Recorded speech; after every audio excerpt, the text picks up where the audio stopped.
Executive coach Robin Pugh is joining us once again on Morning on Merritt Street. And if you're a Real Housewives fan, you may recognize Dr. Tiffany Moon. She is the CEO of Aromasthesia and the founder of the Lead Her Summit. Dr. Moon, I want to go to you because as a CEO, we're talking about the leadership. Do you have a preference when it comes to communicating, or does it depend on the subject matter in your environment?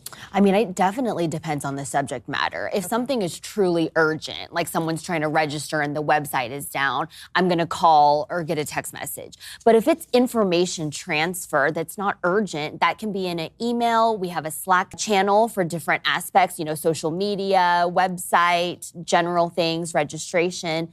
And so I think it's really up to the leader to set in place a system and communicate that system to their team members so that everyone sort of knows what the expectation is. That's a good point. I'm going to kind of drill down on that. And this was for both of you. I'm going to start with you, Robin. If you're not able to get in touch with your personnel, with your employees, what kinds of tools do you use to kind of drill down on that communication to make sure everyone does stay on the same page? Because we have people, as you know, who don't want to answer text messages. They don't answer their email. The timing of that is all off. So what tools do you use? Well, I set expectations with my team members. Some of my team members are employees of mine, but some are contractors that have other jobs. But generally, when I bring on someone, I say, from Monday through Friday, 9 to 5, if I send an email, I expect that to be answered within 24 hours.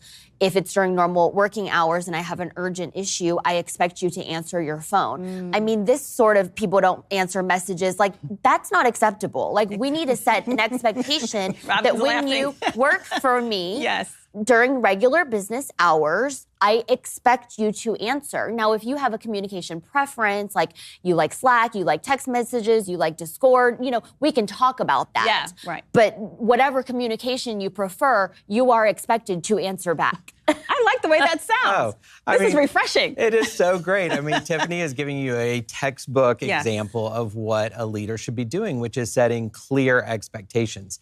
Clarity is compassion. And when you're able to be clear about what your expectations are, just like you said, if that's not what somebody is interested in fulfilling, then they can have that conversation with you because you're going to be out of alignment. And so why not be able to have that conversation right up front so that you can get it out on the table? This is what I expect. What are you able to fulfill? Love it.